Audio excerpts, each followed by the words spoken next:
Hello and welcome back to another video, and today we're doing something a little bit different. I do like to do this every so often and show off some mod previews. Now before we get into this, I do want to say that I'm not the only person working on this mod. It's a group project, and to be honest, I've probably not done as much as most of the other people. They've been doing all the deliveries, the models, it's just all fantastic stuff. I've just been mainly doing the back end, but just thought I'd put that out there so that you guys know what's going on, so you don't think that I've just made it, because most of my mods I do make fully myself, but this time there's a team of us working on the mod. And obviously you will have seen by the title and the thumbnail that it is a World Superbike 2020 mod. Now I don't know when the release is going to be of it, so don't go harassing anybody or asking for a release. Hopefully it won't be too much longer, because as you can see it is looking quite good now. If the UI pictures for the riders are a little bit dodgy, I did it earlier, just added it quickly so that because before that it just had the MotoGP riders, so it just makes it easier to tell who we've got. So we've got the whole lineup. So we've got Ray, Lowe's, Redding, Davies, Toprak, Razkatioglu, Michael van der Mark, Alvaro Bautista, Leon Haslam, Tom Sykes, Eugene Laverty, Loris Baz, Marco Melandri, Michael Ruben Rinaldi, Maximilian Scheib. Or is it Scheib? I'm not actually 100% sure on how it's pronounced. We've got Sandro Cortese, Xavi Forez, Lorenzo Gabellini, Takumi Takahashi, Federico Caricasulo, Garrett Gerloff, Sylvain Barrier, and Leandro Mercado. So if we move across to the teams, we've got all the teams in this. We've got the Kawasaki KRT team, we've got the Aruba.IT Racing Ducati, we've got the official Pata Yamaha team, we've got the Team HRC Honda, we've got the B&W Motorrad World Superbike team, we've got Tenkate Racing, we've got Oralac Kawasaki, we've got Team Go 11, so Go 11 Ducati, we've got Barney Racing Ducati as well, Aldo Kawasaki, Kawasaki Pichetti Racing, the MI Altea Honda, we've got the GRT team as well, which is obviously the junior Yamaha team, the Brix Performance Ducati, and Motor Corsa Racing. So we can have a quick look at all of them in the menu. Well, we've just looked at them all in the menu, so we can have a quick look at all of them in the showroom. I'd go through and show off all the riders, but that will probably take a little bit too long, so I'll just show off all the teams instead. Since they are custom models, either they're taken from a few different places. Some of them are taken from Ride 3, for example. Some of them are custom made. Basically, the number projection in the game doesn't really work with them, so unfortunately there is no number, but you can add it to the texture still. All the teams do still have their own texture, so if you wanted to add your custom number, you can. So, the Pata Yamaha team now then. And I must say, like I said earlier, I've not done any of the skins or anything like that, but the skins are absolutely fantastic. Like, the guys that have been working on this, on the skins, the models, things like that, it's excellent work, and the 3D renders in the menu as well, just fantastic. So this is the Honda then, the Honda Fireblade. I think this model is from a Honda app, I think there's an app where you can look at the Honda Fireblade. I think that's where the model is from, because it's not actually in any games up to this point. The BMW then here. I do quite like the BMW colours. They've always been quite similar, I suppose, to just the sort of corporate colours of BMW, but whenever BMW are in World Superbikes, they always do look quite good, I think. So obviously got Tenkate Racing, obviously Loris Baz's team. It's nice to see them having a bit of a resurgence as of late. Obviously with Baz they seem to be doing quite well, which is nice to see, because before with the old Fireblade they've been struggling quite a bit near the back, but it is nice to see that they are back and doing well again. So this is the Oralac Kawasaki. Obviously quite a lot of Kawasaki's in this. That's sort of what I've been doing, just assigning the bikes and things like that, making sure all the teams have the right bikes and things like that. So we've got the Go 11 Ducati as well. See, Michael Ruben Rinaldi's Ducati, and the Ducati that Eugene Laverty was on last year. The Barney Racing Ducati, so what was meant to be Leon Cameo's bike, but obviously he's had to pull out, so we've now got Marco Melandri in place of that, and obviously Michael Ruben Rinaldi was on that before, and before that Xavi Forez used to be on obviously the Barney Ducati. Custom suits are made for both Alpine and Dainese, by the way, just thought I'd point that out. And if you see a bug with the helmet, that's because I'm using a modded helmet. It's nothing to do with the actual mod itself, it's my helmet.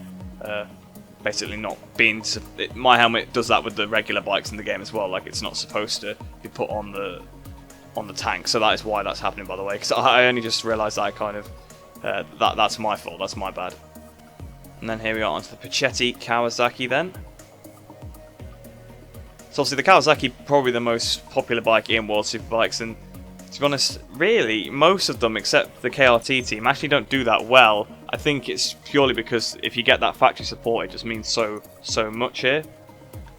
This is the Altea Honda, the MIE Altea Honda. Obviously mostly in black, but they've got the MIE logo, a couple of sponsors on the sides as well.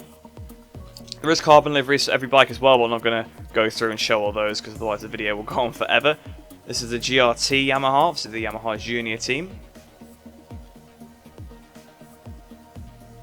The Prix Performance Ducati. This was the livery beforehand, I think. Obviously they've changed it for this weekend at Jerez, but it will be updated.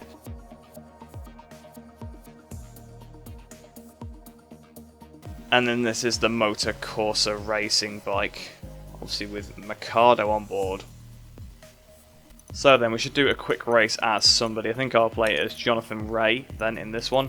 Calendar right now is still the same, actually on time trial mode, I've just realised.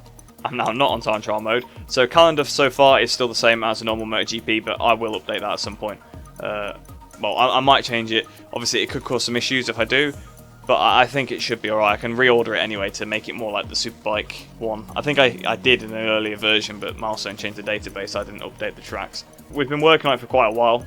So that's why I've shown it off now that it's really getting to a good state where it looks really good and everything looks quite... There's not like missing textures or anything like that, and all the bikes are assigned properly, so we're getting to a point where it looks really nice.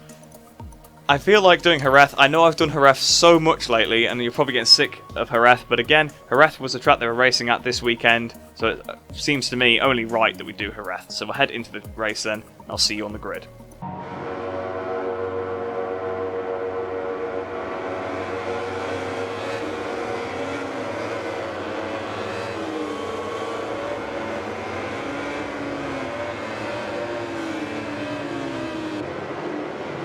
Just a few moments to go until the start of the Spanish Grand Prix.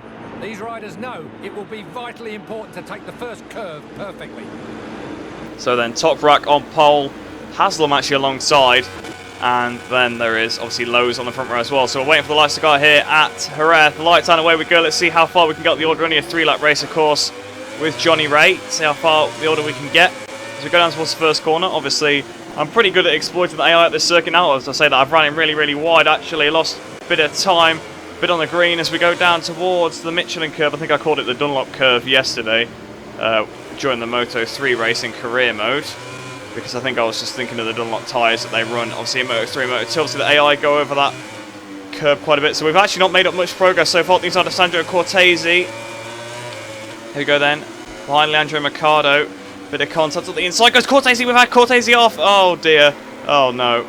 Now it's like nothing happened, so we're going wide through Cito Ponza being ran out of road a little bit. Oh, someone's got off, it's Xavi Forez, and we're going past Gabellini there on the outside, so up into 18th place as we go down towards the Dani Pedrosa corner, hitting the brakes of Dani Pedrosa corner, up the inside of Sylvain Barrier, trying to get up the inside of Sheeb as well, through the Dani Pedrosa corner, sorry, Mercado around the outside. I think my tyre is definitely suffering with some overheating issues. Up the inside of Mercado, then Laverty goes wide, Laverty high side, Sykes goes wide as well, so both the BMW boys there, actually going wide through that corner. Sykes not quite high siding though, like Laverty. Up the inside of Sykes, had a bit of contact with Sykes side by side. Obviously, Ray and Sykes, they have come together a couple of times in the past, obviously actually once this year as well at Phillip Island. So we're now behind Rinaldi. Is that Reading a little bit further down the order? I think it is. Reading in 8th there. The performance might be subject to change. That's one of probably the things I'll manage with, because I assigned the performance originally based on Australia, so I might have to do some changes to that. So Rinaldi just in front of us there, trying to get up the inside of Rinaldi out the last corner then.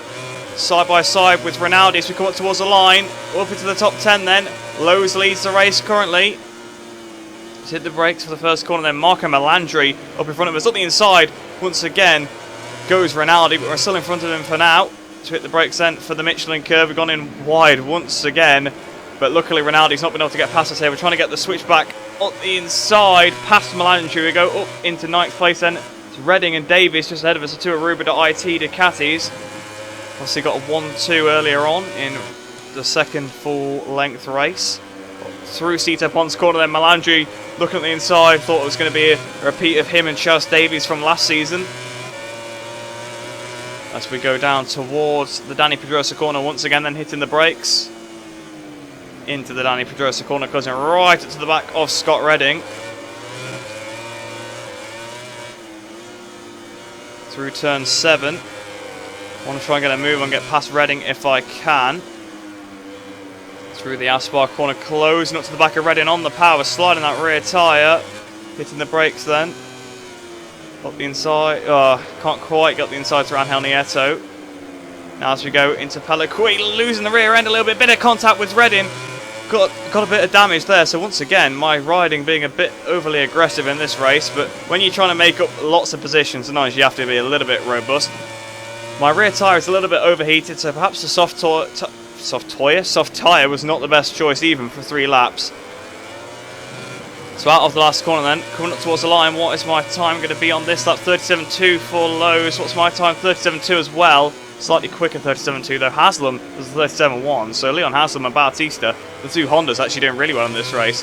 So I think I might need to nerf those 2 guys, that's for sure. So we go through Michelin then.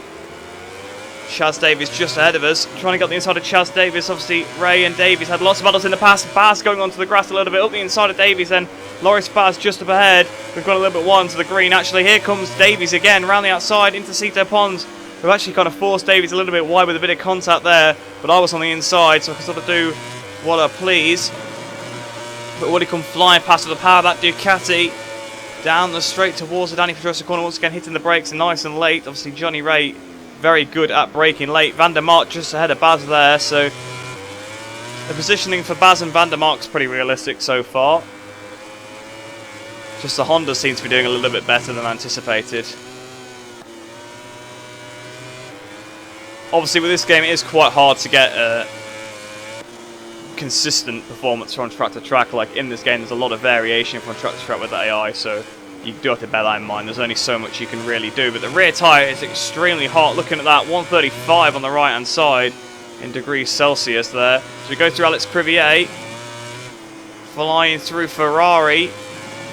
We're not going to quite catch up to Baz then as we hit the brakes then for the final turn, going a little bit wide into the Hoy Lorenzo corner. But it's going to be 7th place here. Obviously, the last to 7th place challenge in 3 laps. Not quite the last to first challenge, but there you go.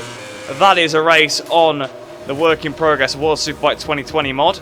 So Alex Lowe's doing much better than he actually managed to do in the real life weekend. They're getting a victory ahead of Leon Haslam and Alvaro Bautista. So that's a interesting podium to say the least. Toprak in 4th and then Van der Mark in 5th. So then I think that pretty much just wraps up any kind of little preview of this. Obviously, like I said, I don't know when we're looking at maybe a release, even if it is an early release where it's still slightly unfinished and we still work on it. I'm not sure on that, like when that's going to be, so don't come asking anybody for that, don't go harassing anybody for it, because that's just not fair on us. It takes a lot of work, and like I said before earlier on in the video, I mean, looking at these skins, they're absolutely fantastic. Like, it takes a long time to make skins of this quality, so things like this. Obviously there is a couple of updates now because some teams are changing their liveries, so that's a little bit annoying. I do feel the guys on that one is a bit frustrating, and the rider lineup random changes as well. Obviously Camilla dropping out, and the same with Torres. That's left us with more work to do as well because of that. So far I've really enjoyed working on this project with the guys. They are all fantastic at what they do, and it has been good fun, and I hope that fun does continue. So just thought I'd show you guys what we've been working on. Obviously World Superbike's back this weekend. I thought it would be nice, especially now that obviously most of the grid is done. There's a couple of things left to do, of course. So like I said, probably 3 or 4 times already. Don't go asking around for a release or anything like that. I don't know when that's going to be. That could be quite soon. It could be quite far. I don't know. It just depends when we finish. We release when we're ready to release, and what we want to release when everyone agrees, obviously, because multiple people working on the project, like I've said many times as well. But yeah, there you go. That is the Work in Progress World Superbike 2020 mod. So I hope you have enjoyed that. I hope you guys do enjoy the look of the mod and look forward to playing it when it is eventually released. I'm not sure, like I said, when that's going to be, but hopefully it won't be too long for you. But it'll take just as long as it takes. I don't want, like I've said a couple of times, don't go asking around for release dates and stuff, because I don't know when that's going to be yet. But we are getting to a nice point where it does look absolutely fantastic. But like I said, I hope you guys have enjoyed that one then. Hope you enjoyed the rest of your day. Hope you're all staying safe, and I shall see you in the next video.